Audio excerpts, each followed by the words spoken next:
रामनगर नाम के एक गांव में राजा राम अपनी पत्नी कमला और बेटे आकाश के साथ रहा करता था। राजा राम के पास अपनी कोई खेती नहीं थी। राजा राम सब्जी बेचने का काम करता था। उस गांव में शहर से एक सेठ अक्सर आता और गांव वालों का अनाज खरीदता था और गांव वाले उस सेठ को ही अपना अनाज बेचते थे। एक दिन सेठ को उस गांव में ही शाम हो जाती है। वो सोचता है, क्या करूं? आज तो बहुत देर हो गई है। आज तो समय का पता ही नहीं चला। अगर मैं अब निकलूंगा तो पता नहीं शहर कब पहुंचूंगा। मुझे लगता है आज रात मुझे इसी गांव में रुकना होगा। लेकिन मैं किसके घर पर रुकूं? वैसे तो ज्यादातर गांव वाले मेरे जान पहचान के ही हैं। अक्सर मैं इन्हीं से तो अनाज खरीदता हूं। लेकिन अगर मैं उनमें से किसी के घर में रुका तो किसान के भाव बढ़ जाएंगे। ये किसी का एहसान लेने जैसा हो जाएगा और मुझे अगली बार कम पैसे में अनाज खरीदना पड़ेगा। नहीं नहीं, इन किसानों से जान पहचान बढ़ाना अच्छी बात नहीं। इसमें मेरा ही घाटा होगा। तभी वहां से राजा राम जा रहा होता है और सेठ जी को रास्ते में देख राजा राम बोलता है,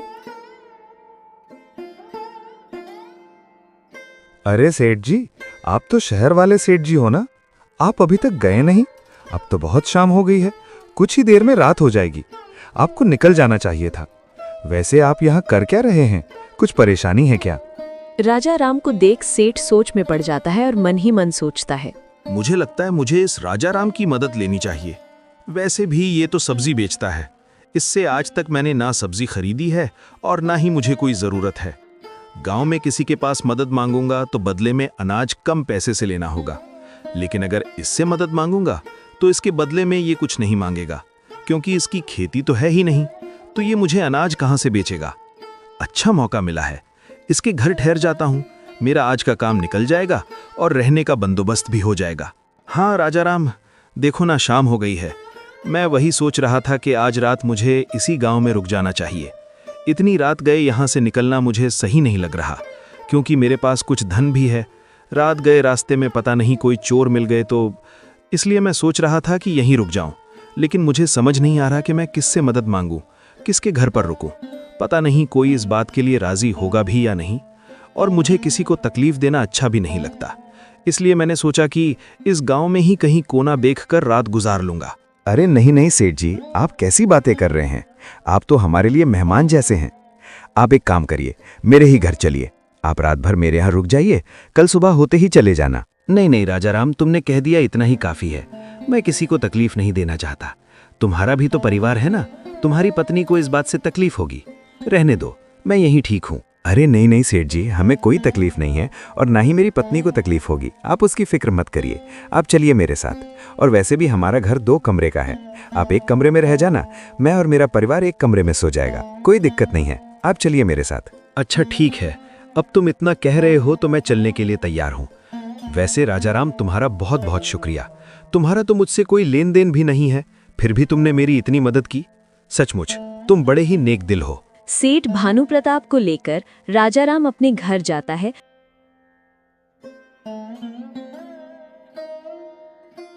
और अपनी पत्नी को सारी बातें बताता है। जी ठीक है, कोई बात नहीं, आज की रात की ही बात है ना। वैसे भी रात में बाहर रुकना भी सही नहीं है। आपने ठीक किया। वैसे मैं खाना बनाने जा ही रही थी, उनके लिए भी बना देती हूँ। वो अभी तो भूखे ही होंगे ना। हाँ कमला, उनके लिए भी खाना बना दो। कमला खाना बनाने लगती है। फिर सभी लोग बैठकर खाना खाते हैं। खाना खाने के बाद सेठ भानु प्रताप एक कमरे में बड़े आराम से सो जाता है।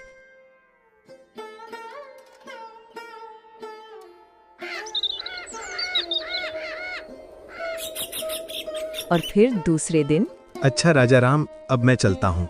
तुम्हारा बहुत बहुत शुक्रिया राजा राम। तुमने मेरे लिए बहुत अच्छी व्यवस्था की। खाना भी बहुत स्वादिष्ट था। तुम्हारा धन्यवाद। कोई बात नहीं सेठ जी, अब आप जाइए और आराम से जाना। सेठ वहां से चला जाता है।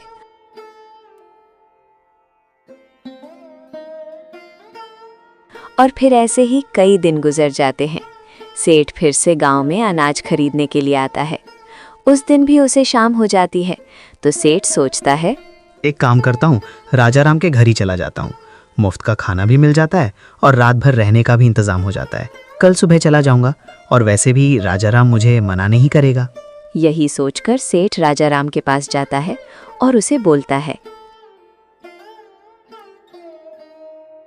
राजाराम, मुझे आज देरी हो गई है। क्या मैं आज रात के लिए तुम्हारे घर रुक सकता हूँ? हाँ हाँ सेठ जी, क्यों नहीं, आप रुक सकते हैं। आइए ना, आप भीतर आइए, बाहर क्यों खड़े हैं। उस दिन भी कमला सेठ के लिए खाना बनाती है और सेठ खाना खाकर बड़े ही आराम से सो जाता है और दूसरे दिन निकल जाता है। ऐसे ही दिन गुजरते चले जाते हैं और ये सिलसिला ऐसे ही चलने लगता है। अब भानु प्रताप ने अपने रहने का ठिकाना राजाराम के घर को ही बना लिया था। अब तो वो सीधे सीधे राजाराम के घर जाने लगा। एक दिन ऐसे ही भानु प्रताप राजाराम के घर आकर बोलता है, अरे राजाराम, बहुत तेज भूख लगी है, अपनी पत्नी से कहकर मेरे लिए खाना बनवा दो। जी सेठ जी, मैं अभी कहता हूँ। राजाराम अपनी पत्नी से कहता है तो कमला बोलती है, ये क्या है जी, अब ये तो हर बार हमारे ही घर आने लगे हैं। हमारा घर क्या कोई धर्मशाला है? एक बार हो गया, 2 बार हो गया, पहले ही हम जैसे तैसे अपना गुजारा करते हैं, ऊपर से ये सेठ हाय दिन आ जाता है। ये नहीं कि हमारी थोड़ी मदद कर दे, थोड़ा बहुत अनाज हमें दे दे, लेकिन नहीं, मुझे लगता है सेठ ने जानबूझकर हमारा घर चुना है ताकि उनको घाटा ना हो और मुफ्त में इनका काम बन जाए।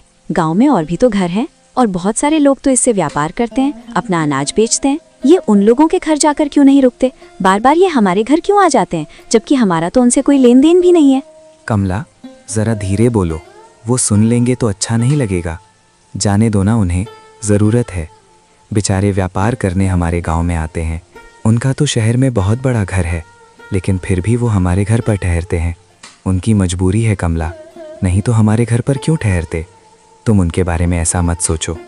जब मैंने उन्हें पहली बार घर आने के लिए कहा था तो वो मना कर रहे थे। वो खुद नहीं आना चाहते थे। वो तो मैं ही था जो ज़बरदस्ती उन्हें हमारे घर ले आया। वो तो बाहर ही रुक रहे थे। अब तुम ही बोलो कमला, अच्छा लगता है क्या? आप भी ना बाहर रुक रहे थे तो रुकने देते। वो कौन सा आपके रिश्ते में है जो बार बार उन्हें घर पर लेकर आते हो? और अब तो वो पूछना भी जरूरी नहीं समझते, सीधे सीधे आ जाते हैं जैसा कि उनका ही घर है। ये तो कोई बात नहीं हुई। छोड़ो ना कमला, वो कौन सा रोज रोज हमारे घर आते हैं, कभी कभी देर हो जाती है तो आ जाते हैं। आप भी क्या बोले जा रहे हो? कितने दिन हो गए वो हमारे घर न जाने कितनी बार आ चुके हैं। अब ये तो हमेशा का ही हो गया है। आपसे कुछ भी बोलने का कोई फायदा नहीं। आप तो अपनी ही चलाएंगे ना। जाइए, आप बाहर जाकर उनके पास बैठिए। कमला खाना बनाने लगती है। उसके बाद वो सेठ खाना खाकर फिर से आराम से सो जाता है और सुबह होते ही निकल जाता है। एक दिन कमला अपने पति से कहती है, सुनिए जी, हमें हमारे भविष्य के बारे में सोचना चाहिए, आकाश के बारे में सोचना चाहिए। सब्जी बेचकर हमें कितना कम मुनाफा होता है। गांव में तो लोग सब्जियां खरीदते ही नहीं हैं, बिल्कुल ना के बराबर सब्जियां खरीदते हैं। इतने पैसे से हमारा गुजारा भी नहीं हो पाता। आपको नहीं लगता आपको कुछ और सोचना चाहिए? तुम सही कह रही हो कमला, लेकिन मैं और कौन सा काम करूं? हमारे पास जमीन भी तो नहीं है। अगर होती तो मैं खेती ही कर लेता। माना कि हमारे पास जमीन नहीं है, लेकिन दिमाग तो है ना। आप गांव में सब्जियां बेचते हैं, इससे अच्छा आप शहर जाकर सब्जियां बेचिए, क्योंकि आप उस जगह सब्जियां बेच रहे हैं जहां लोगों को ज़रूरत भी नहीं है। गांव के लोग तो सब्जियां बहुत कम खरीदते हैं, लेकिन शहर में लोगों को अक्सर सब्जी की ज़रूरत होती है। शहर के लोग रोज़ सब्जियां खरीदते हैं। तो मुझे लगता है अगर आप शहर जाकर सब्जियां बेचेंगे तो हमारा मुनाफा ज़्यादा होगा और शहर में दाम भी बहुत अच्छा मिलता है। और आप उन्हें ताज़ा सब्जियां देंगे तो देख लेना, हमारी सब्जी का व्यापार बहुत अच्छे से चलने लगेगा। अगर हमें ज़्यादा मुनाफा चाहिए तो यही करना होगा। हाँ कमला, तुम बिल्कुल सही कह रही हो। मैं शहर जाकर सब्जियां बेचता हूँ, लेकिन कमला, शहर तो बहुत दूर है। अगर मैं सब्जियां बेचने शहर जाऊंगा तो मुझे कभी कभी आते आते तो बहुत वक्त हो जाएगा और इतनी रात में घर नहीं आ सकता। और शहर में तो कोई जान पहचान वाला भी नहीं है, मैं कहाँ रुकूंगा? जान पहचान वाला है ना, वो सेठ जी जो हमारे घर पर अक्सर आना जाना करते हैं, उनका घर तो वहीं है। आप एक काम कीजिए, आप सब्जियां बेचकर उन सेठ जी के घर रुक जाया करिए। और मैं ये भी देखना चाहती हूँ कि वो सेठ जी आपको अपने घर पर रुकने देते भी हैं या नहीं। हाँ कमला, तुमने सही कहा। वो सेठ जी तो शहर में ही रहते हैं, वो मुझे अपने घर पर ज़रूर रुकने देंगे। वैसे भी वो इतने दिनों से हमारे घर पर आ रहे हैं, तो वो मुझे क्यों मना करेंगे? आप बहुत भोले हो, आप लोगों को नहीं जानते। आप देख लेना, मुझे नहीं लगता कि वो आपको अपने घर पर रुकने देंगे। देख लेना, ज़रूर कोई ना कोई बहाना बनाकर आपको भगा देंगे। मैं लोगों को अच्छी तरह से जानती हूँ। लोग बहुत एहसान फरामोश होते हैं। जब उनको ज़रूरत थी तब वो मीठी मीठी बातें करके हमारे घर तो आ गए, लेकिन जब आपको ज़रूरत पड़ेगी तो वो आपके काम नहीं आएंगे। नहीं कमला, तुम गलत सोच रही हो। सेठ जी बहुत अच्छे हैं, उनके मन में ऐसा कुछ नहीं है। तुम देख लेना, अब जब मुझे ज़रूरत पड़ी है तो वो भी मेरी सहायता ज़रूर करेंगे। शहर जाकर मैं उन्हीं के घर रुकूंगा और मुझे पूरा यकीन है कि सेठ जी मुझे उनके घर पर रुकने के लिए ज़रूर कहेंगे, और तो और मेरी खातिरदारी भी करेंगे, क्योंकि हमने भी उनकी खातिरदारी में कोई कमी नहीं रखी थी। देख लेते हैं कि आप सही निकलते हो या मैं। फिर दूसरे दिन राजा राम सब्जी लेकर शहर के लिए निकल पड़ता है और वहां सब्जियां बेचने लगता है। ताज़ा सब्जी होने के कारण उसकी बिक्री बहुत अच्छे से हो जाती है। उसकी सारी सब्जियां बिक जाती है। राजा राम ये देख बहुत खुश हो जाता है और सोचता है, कमला ने सही कहा था। अच्छा हो गया जो मैं शहर में सब्जियां बेचने आ गया। गांव में तो कोई सब्जियां खरीदता ही नहीं है, लेकिन सचमुच शहर के लोग तो बहुत सब्जियां खरीदते हैं। अब मैं ऐसे ही शहर आकर सब्जियां बेचूंगा, बहुत अच्छा मुनाफा होने लगेगा। लेकिन अब तो शाम होने को आई है, मुझे सेठ जी के घर जाना होगा। कल सुबह होते ही मैं निकल जाऊंगा। राजा राम सेठ भानु प्रताप के घर जाता है तो बाहर गेट पर खड़ा आदमी उसे रोकता है और बोलता है, कौन हो तुम? किससे मिलना है? मैं राजा राम हूँ, रामनगर से आया हूँ। मुझे सेठ जी से मिलना है। अच्छा, तुम बाहर ही रुको, मैं सेठ जी से पूछ कर आता हूँ। वो आदमी जाकर सेठ से बोलता है, सेठ जी, बाहर कोई आदमी आया है, बोल रहा था उसका नाम राजा राम है, उसे आपसे मिलना है, क्या उसे अंदर भेज दूं? अरे नहीं नहीं, मैं उसे अच्छी तरह से जानता हूँ, उसे अंदर भेजने की कोई जरूरत नहीं। तुम उसे जाकर कह दो मैं घर पर नहीं हूँ और मेरी पत्नी घर पर अकेली है, तो अंदर आने की कोई जरूरत नहीं है, उसे बाहर से ही भगा दो। वो आदमी जाकर राजा राम से कहता है, सुनो भाई, सेठ जी तुमसे नहीं मिलना चाहते, तुम्हें यहाँ से जाने के लिए कहा है। ऐसा नहीं हो सकता। एक काम करो, तुम उन्हें मेरा नाम बताओ और कहो ना कि मैं रामनगर से आया हूँ। वो मुझे अच्छी तरह से जानते हैं, वो अक्सर हमारे गांव आते हैं और मेरे घर पर ही ठहरते हैं। उनसे कहना कि मुझे उनकी ज़रूरत है, मैं आज रात उनके यहाँ रुकना चाहता हूँ। ठीक है, मैं एक बार फिर से बात करके आता हूँ। वो आदमी फिर से सेठ जी के पास जाकर बोलता है, सेठ जी, कोई रामनगर का राजा राम यहाँ रुकने के लिए पूछ रहा है, क्या करूं? बेवकूफ कहीं के, तुम्हें एक बार में समझ नहीं आता क्या? मैंने तुम्हें कहा ना, उससे कह दो कि मैं घर पर नहीं हूँ। उसे बता दो यहाँ पर मैं ऐसे भूखे नंगे को अपने घर पर नहीं रख सकता। वो एक साधारण सा सब्जी बेचने वाला गरीब और भिखारी है, उसकी औकात नहीं है मेरे घर में पांव रखने की। और क्या मेरा घर कोई धर्मशाला नहीं है जो मुंह उठाकर चला आया? उसे बाहर से ही भगा दो। उस आदमी को ये सुन बहुत बुरा लगता है और वो राजा राम से जाकर कहता है, सुनो भाई, सेठ जी ने मना कर दिया है, तुम यहाँ से चले जाओ। अरे ऐसे कैसे? तुम सेठ जी को ठीक से बता ही नहीं रहे हो कि मैं कौन हूँ। मैं कह रहा हूँ ना, मैं सेठ जी का करीबी हूँ। सेठ जी अक्सर मेरे घर पर रहते हैं। एक काम करो, तुम मुझे अंदर जाने दो, मैं सेठ जी से बात करता हूँ। नहीं रुको, तुम अंदर मत जाओ। देखो भाई, तुम इन बड़े लोगों को नहीं जानते, ये छोटे लोगों के मुंह नहीं लगते। भले ही ये तुम्हारे घर ठहरते होंगे, लेकिन अब वो तुम्हें अपने घर पे रुकवाना नहीं चाहते। दरअसल सेठ जी घर पर ही हैं, लेकिन उन्होंने मुझे ये कहा कि मैं तुमसे कह दूं कि वो घर पर नहीं है और उनकी पत्नी अकेली है। तुम्हें अभी भी समझ नहीं आ रहा कि वो जानबूझकर ये कह रहे हैं, और उन्होंने मुझसे कहा कि मैं तुम्हें यहाँ से जाने के लिए कह दूं। इन बड़े लोगों की नज़र में हम जैसे छोटे लोगों की कोई औकात नहीं होती। वो अपना काम तो निकलवा लेते हैं, लेकिन जब हमारी बारी आती है तब अपना असली रंग दिखाते हैं। राजा राम को ये सब सुन बहुत बुरा लगता है, उसका दिल टूट जाता है। मेरी पत्नी सही कहती थी, मैंने ही उसकी बात नहीं मानी। मैं सेठ जी को समझ ही नहीं पाया। इतने बड़े शहर में मैं तो किसी को जानता तक नहीं। अब मैं कहाँ जाऊंगा, कहाँ रहूंगा, मेरे तो कुछ समझ नहीं आ रहा। फिक्र मत करो मेरे भाई, एक काम करो, मैं अभी घर ही जा रहा था, मेरे साथ मेरे घर चलो, आज की रात वहां काट लेना। फिक्र मत करो, मैं अकेला ही रहता हूं, मेरे घर दूसरा कोई नहीं है। सुबह होते ही चले जाना, और याद रखना, यहाँ कोई किसी का नहीं होता, सब लोग मतलबी होते हैं। इन बड़े लोगों पर कभी भरोसा मत करना। तुम्हारा बहुत बहुत धन्यवाद, तुम सच कह रहे हो, मैं आइंदा याद रखूंगा। राजा राम उस रात उसके घर पर ठहर जाता है और सुबह होते ही घर चला जाता है। घर जाने के बाद अपनी पत्नी को सारी सच्चाई बताता है। मैंने तो आपको उस दिन ही कहा था, आपने ही मेरी बात नहीं मानी। अब आने दीजिए उस सेठ को, उसे दरवाजे से ही ना भगाया तो मेरा भी नाम कमला नहीं, एहसान फरामोश कहीं का। इतने दिनों तक यहाँ मुफ्त में खाता रहा, हमने उसे अपना एक कमरा तक दे दिया था ताकि वो आराम से सो सके, उसे किसी बात की दिक्कत ना हो। और उसका शहर में इतना बड़ा घर होने के बावजूद उसके पास आपके लिए थोड़ी सी जगह तक नहीं थी। उसे जरा भी शर्म नहीं आई। जब आपको उसकी जरूरत पड़ी तो उसने झूठ बोलकर आपको वहां से भगा दिया। जाने दो कमला, उसे ऊपर वाला देखेगा।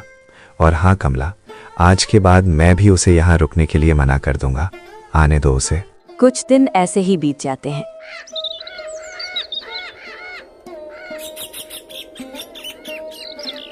फिर एक दिन भानु प्रताप उस गांव में आता है और उस दिन भी उसे शाम हो जाती है।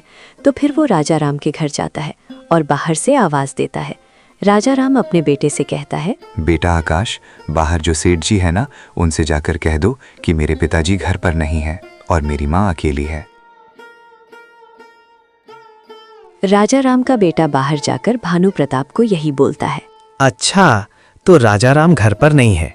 कोई बात नहीं, एक काम करो, तुम तुम्हारी माँ से जाकर कह दो कि हमारे लिए खाना बना दे और हाँ, हमारे सोने का इंतजाम भी कर दे। आकाश जाकर अपने पिता से कहता है, नीच कहीं का, इसे शर्म है भी या नहीं? उसे जाकर कह दो कि मेरी माँ ने मना किया है, निकलो यहाँ से। आकाश भानु प्रताप को जाकर यही कहता है। भानु प्रताप को ये सुन बहुत गुस्सा आता है। वो गुस्से से पांव पटकते हुए वहां से चला जाता है। ऐसे ही कुछ दिन बीत जाते हैं। एक दिन राजा राम, उसकी पत्नी और उसका बेटा नाव में सवार होकर दूसरे गांव जा रहे होते हैं। तभी उनकी नाव पानी में डूब जाती है। राजा राम और कमला पानी के प्रवाह की चपेट में आ जाते हैं। वो तैरना नहीं जानते, इसलिए पानी में डूबने की वजह से उनकी मृत्यु हो जाती है और गांव के लोग राजा राम के बेटे को बचा लेते हैं। लेकिन राजा राम और कमला को बचा नहीं पाते। गांव वाले मिलकर राजा राम और कमला का अंतिम संस्कार करते हैं। आकाश बिल्कुल अकेला पड़ चुका था। गांव के लोग आकर आकाश को खाना देते थे। वो अपने घर में अकेला बैठा रहता। एक दिन उस गांव में फिर से भानु प्रताप आता है। उसे कमला और राजा राम के बारे में पता चलता है तो भानु प्रताप सोचता है, अरे वाह, ये तो बहुत अच्छा हुआ दोनों मर गए। उसी दिन मुझे घर में रहने के लिए मना किया था ना, उसे तो यही सजा मिलनी थी और ऊपर वाले ने मेरा रास्ता साफ कर दिया। राजा राम के घर पर मेरी कब से नजर थी। अगर वो घर मेरा हो जाए तो मैं यहाँ रहकर अच्छे से व्यापार कर सकता हूँ। मुझे जब जरूरत पड़ी मैं राजा राम के घर पर लुक सकता हूँ। मुझे उसके घर पर कब्जा करना होगा। उसके लिए मुझे उसके बेटे से मेलजोल बढ़ाना होगा। एक बार उसका बेटा मेरी बातों में आ गया तो मैं उसके घर पर कब्जा कर सकता हूँ। यही सोचकर भानु प्रताप राजा राम के घर जाता है और आकाश से बड़े ही प्यार से बात करता है और आसपास के लोगों से कहता है, मुझे इस बच्चे को देखकर बहुत रोना आ रहा है। भगवान भी कितना कठोर दिल है। इस छोटे से बच्चे पर जरा भी दया नहीं आई। इतनी छोटी उम्र में बेचारा अनाथ हो गया। राजा राम मेरा बहुत अच्छा दोस्त था। हमारी दोस्ती के नाते मैं इस बच्चे को मेरे साथ ले जाना चाहता हूँ। इसे खूब पढ़ा लिखा कर बड़ा आदमी बनाना चाहता हूँ। बेटा, क्या तुम मेरे साथ चलोगे? मेरा बहुत बड़ा घर है और बेटा, मेरी कोई संतान नहीं है। मैं तुम्हें अपने बेटे के रूप में स्वीकार करता हूँ। तुम मेरे साथ चलो, मैं तुम्हें राजा की तरह रखूंगा बेटा। गांव वाले और आकाश उसकी मीठी मीठी बातों में आ जाते हैं और आकाश खुशी खुशी उसके साथ उसके घर चला जाता है। शहर आने के बाद भानु प्रताप की पत्नी रुक्मिणी भानु प्रताप से कहती है, ये किस भिखारी को उठा कर ले आए हो? इसकी हालत देखिए। कौन है ये लड़का? अरे रुक्मिणी, ये लड़का राजा राम का लड़का है। राजा राम और उसकी पत्नी अब इस दुनिया में नहीं रहे और उस गांव में राजा राम का एक घर है जिस घर पर मेरी कब से नजर है। मैं उस गांव में जब भी व्यापार करने जाता हूँ, मेरे ठहरने के लिए वो घर मुझे चाहिए। और तो और मैं उस जमीन पर भी व्यापार कर सकता हूँ। वहाँ पर मैं अपने गोदाम बनवा सकता हूँ और उसके लिए मुझे इस आकाश को वहाँ से निकालना था। इसलिए मैं उसे अपने पास लेकर आया। और तुम चिंता क्यों करती हो? मैं तुम्हारे लिए मुफ्त का नौकर लेकर आया हूँ। ये जीवन भर हमारी गुलामी करेगा और वो भी मुफ्त में। तुम्हें जो काम इससे करवाना है तुम करवा सकती हो और इसे हमें कभी तनख्वाह देनी भी नहीं पड़ेगी। ये हमारे लिए मुफ्त का नौकर है, ऐसा ही समझो। क्या बात कर रहे हो? मुझे ये लड़का मेरे घर में नहीं चाहिए। हमारी एक लड़की है, वो इसके साथ रहेगी तो वो भी इसके जैसे बन जाएगी। मैं अपनी बेटी के ऊपर इसकी परछाई भी नहीं पड़ने दूंगी। ये देहाती और गवार है। हमारी बच्ची भी इसके साथ रहकर ऐसी ही हो जाएगी। इसकी और हमारे बच्चे की कोई बराबरी नहीं है।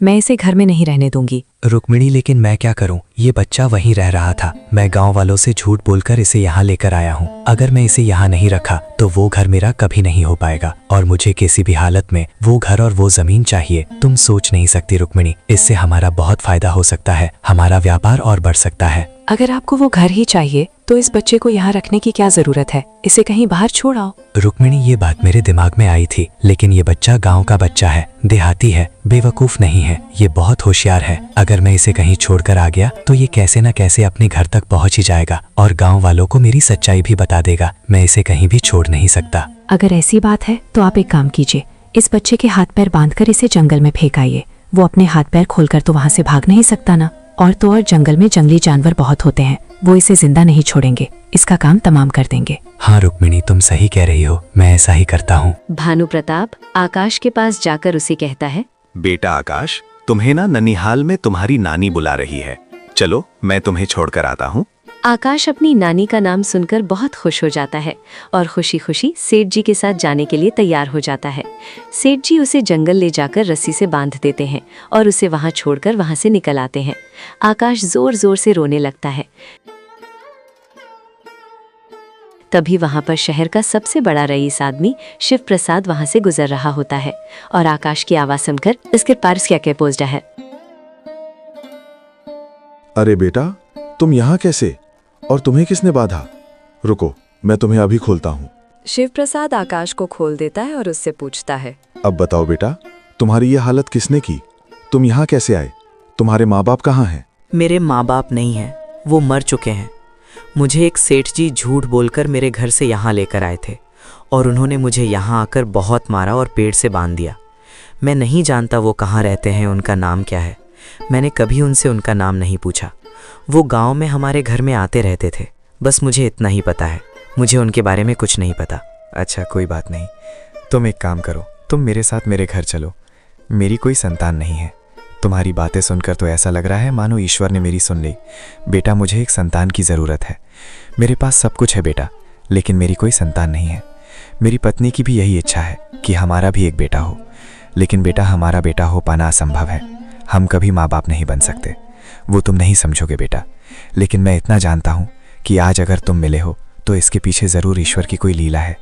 वो भी यही चाहते हैं कि तुम हमारे साथ हमारा बेटा बनकर रहो। नहीं सेठ जी, मैं आपके साथ नहीं आऊँगा। वो सेठ जी भी मुझे यही बोलकर घर ले गए थे कि बेटा बनाऊंगा, और घर पर जाकर देखा तो उनकी एक बेटी पहले से थी। उन्होंने गांव में झूठ बोला कि उनकी कोई संतान नहीं है। आप भी झूठ बोल रहे हो। आप भी घर ले जाकर मुझे मारोगे और मुझे कहीं फेंक दोगे। मैं आपके साथ नहीं आऊँगा। अगर मुझे तुम्हें मारना ही था तो मैं यहाँ आकर तुम्हें खोलता नहीं ना। तुम डरो मत बेटा, मैं उसके जैसा नहीं हूँ। तुम एक बार मेरे घर पर तो चलो। मैं तुमसे वादा करता हूँ, मैं तुम पर कभी हाथ नहीं उठाऊंगा। मैं तुम्हें बहुत प्यार से रखूंगा। मेरा घर बहुत बड़ा है, तुम वहाँ चलकर तो देखो, तुम्हें बहुत खुशी होगी। तुम अपने सारे गम भूल जाओगे। चलो बेटा। आकाश शिव प्रसाद पर भरोसा कर लेता है और उसके घर चला जाता है। शिव प्रसाद की पत्नी पार्वती आकाश को देख बहुत खुश हो जाती है। देखो पार्वती, मैं किसे लेकर आया हूँ। आज से ये यहीं रहेगा। ये हमारा वारिस है, हमारा बेटा है। और शिव प्रसाद पार्वती को सारी बातें बताता है।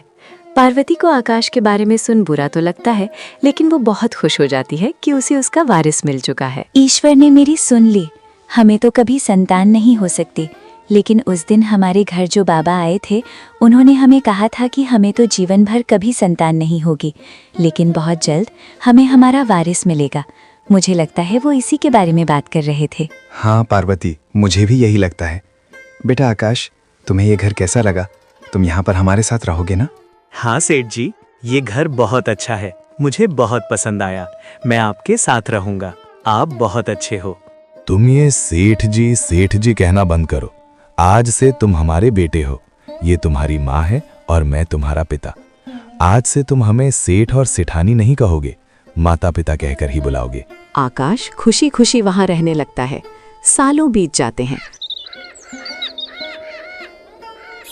और समय के साथ आकाश अब बड़ा हो चुका है। आकाश सालों बाद अपने गांव जाता है और देखता है कि उसके घर की जगह एक बहुत बड़ा गोदाम है जिसमें अनाज भरा पड़ा है। आकाश गांव के लोगों से पूछता है तो उसे पता चलता है कि वो किसी भानु प्रताप व्यापारी की जगह है। आकाश को पूरी बात याद आ जाती है और वो समझ जाता है कि भानु प्रताप ही वो आदमी था जिसने उसे पेड़ से बांधा था। आकाश घर जाकर शिव प्रसाद को ये सारी बातें बताता है। अच्छा, तो ये बात है। मैं उस भानु प्रताप को अच्छी तरह से जानता हूँ। बहुत ही घटिया आदमी है और एक नंबर का लालची आदमी है। तुम फिक्र मत करो, तुम उसे ऐसा सबक सिखाना कि वो जिंदगी भर याद रखे। उसे अपने व्यापार का बहुत घमंड है ना, तुम उसका घमंड चकनाचूर करोगे और उसका अहंकार तोड़ने का एक ही उपाय है। उसकी एक बेटी है, तुम उससे शादी कर लो और जब उसे पता चलेगा कि उसके पिता की सच्चाई क्या है, उसकी बेटी उससे नफरत करने लगेगी और कोई भी बाप अपनी औलाद की नफरत सह नहीं सकता। उसका घमंड और अहंकार उसी दिन चकनाचूर होगा जब उसकी खुद की औलाद उसका मुंह देखना भी पसंद नहीं करेगी। पिताजी, मैं उसकी बेटी से शादी कैसे करूंगा? मैं उसे जानता तक नहीं। अरे तुम फिक्र क्यों करते हो बेटा, तुम सेठ शिव प्रसाद के बेटे हो और वो भानु प्रताप एक नंबर का लालची आदमी है। जब हम उसके घर पर तुम्हारे लिए रिश्ता भेजेंगे तो वो लालची आदमी मना नहीं कर पाएगा। उसकी हमारे सामने मना करने की कोई हैसियत है ही नहीं। फिर सेठ शिव प्रसाद यही करता है। शिव प्रसाद आकाश को लेकर भानु प्रताप के घर जाता है और उसके बेटे के लिए शादी का प्रस्ताव रखता है। भानु प्रताप ये सुनकर खुशी से पागल हो जाता है और बोलता है, मुझे तो यकीन ही नहीं हो रहा कि आप मेरे घर पे आए हो।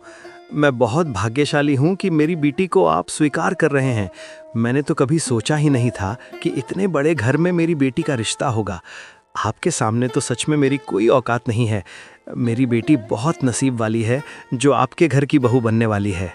भानु प्रताप खुशी खुशी अपनी बेटी की शादी आकाश से कर देता है और शादी के बाद आकाश अपनी पत्नी को बहुत ही खुशी से और प्यार से रखता है। उसका दिल जीत लेता है।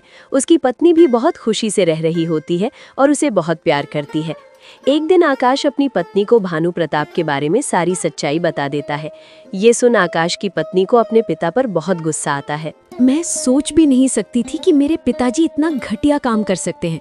उन्होंने आपके साथ ये सब कुछ किया, आपकी जान लेने की कोशिश की और वो भी आपके घर के लिए, क्योंकि वो आपका घर हथियाना चाहते थे। वो ऐसा कैसे कर सकते हैं? मैं उन्हें कभी माफ नहीं करूंगी। मैं उस घर में कभी कदम नहीं रखूंगी। मेरी नज़र में वो खूनी है। वो तो भगवान का शुक्र है कि आप उस दिन बच गए, नहीं तो आज आप मुझे नहीं मिल पाते। मैं आपकी कसम खाकर कहती हूँ, मैं आज के बाद अपने पिताजी का कभी मुंह नहीं देखूंगी। मुझे अब उनसे नफरत हो गई है। वो मेरी नज़र में पूरी तरह से गिर चुके हैं। कुछ दिन ऐसे ही गुजर जाते हैं। एक दिन भानु प्रताप अपनी बेटी से मिलने के लिए उसके घर आता है तो आकाश उससे कहता है, कौन सी बेटी? किसकी बेटी? यहाँ तुम्हारी बेटी नहीं, मेरी पत्नी रहती है और मेरी पत्नी तुमसे कोई रिश्ता नहीं रखना चाहती। वो तुम्हारा मुंह तक देखना नहीं चाहती। ये आप क्या कह रहे हैं दामाद जी? बिल्कुल सच कह रहा हूँ। और जब तुम्हारी बेटी ही तुमसे रिश्ता नहीं रखना चाहती तो मेरा भी तुमसे कोई रिश्ता नहीं। मैं तुम्हारा कोई दामाद नहीं। भूल जाओ अपनी बेटी को और निकल जाओ यहाँ से। आइंदा यहाँ पैर रखने की हिम्मत मत करना। ये आप क्या बोलते जा रहे हैं? आखिर मैंने ऐसा क्या किया है जो मेरी बेटी मेरा मुंह तक देखना नहीं चाहती? याद करो 20 साल पहले तुमने क्या किया था। याद करो तुमने राजा राम के साथ क्या किया था। याद करो तुमने उसके बेटे के साथ क्या किया था। ये सब बातें आपको कैसे पता? क्योंकि भानु प्रताप, मैं ही राजा राम का बेटा हूँ। तुम इतने लालची और घटिया निकलोगे मैंने नहीं सोचा था। मैं तो तुम्हारी बातों में आकर तुम्हारे घर आया था। तुमने मेरे साथ क्या किया? तुमने मेरी जान लेने की कोशिश की और मुझे जंगल में मरने के लिए छोड़ा है। तुम्हें क्या लगा था भानु प्रताप कि तुम्हारे कर्मों की सजा तुम्हें नहीं मिलेगी? शायद तुम भूल चुके थे कि जो जैसा करता है उसे वैसा ही भरना पड़ता है। तुमने ये सब मेरी जमीन और मेरे घर के लिए किया था ना। आइंदा मेरी जमीन और घर पर पैर रखा तो तुम्हारी दोनों टांगे तोड़ दूंगा। और अभी के अभी निकल जाओ मेरी नजरों के सामने से। तुम्हारी बेटी तुमसे कोई रिश्ता नहीं रखना चाहती। भानु प्रताप ये सारी बातें सुनकर पूरी तरह से हिल जाता है और वहां से घर चला जाता है और घर जाकर पूरी तरह से टूट जाता है। रुक्मणी, ये मेरे कर्मों की सजा है जो आज मेरी बेटी मेरा मुंह तक देखना नहीं चाहती। मैंने बहुत बुरे कर्म किए हैं रुक्मणी। आज मैंने अपनी बच्ची को खो दिया। आज मेरी बच्ची मुझे पिता कहने में शर्मा रही है। इससे बुरी बात मेरे लिए और क्या हो सकती है? आज मेरा घमंड पूरी तरह से टूट चुका है। मैं पूरी तरह से बर्बाद हो चुका हूँ रुक्मणी। आज मेरी संतान मेरे खिलाफ हो चुकी है। इससे बड़ी सजा मेरे लिए क्या हो सकती है? तो दोस्तों, देखा कैसे लालच में भानु प्रताप ने अपना खुद का घर बर्बाद कर लिया। अब वो खुद की नजरों में भी गिर गया और अपनी बेटी के भी। हमें इस कहानी से यही सीखना है कि हमें लालच नहीं करना चाहिए और ना ही किसी को सताना चाहिए। और दोस्तों, हमें वीडियो बनाने में बहुत मेहनत लगती है। कृपया करके हमारे चैनल को सब्सक्राइब और लाइक और कमेंट जरूर करें। आपने इस वीडियो से क्या सीखा? धन्यवाद।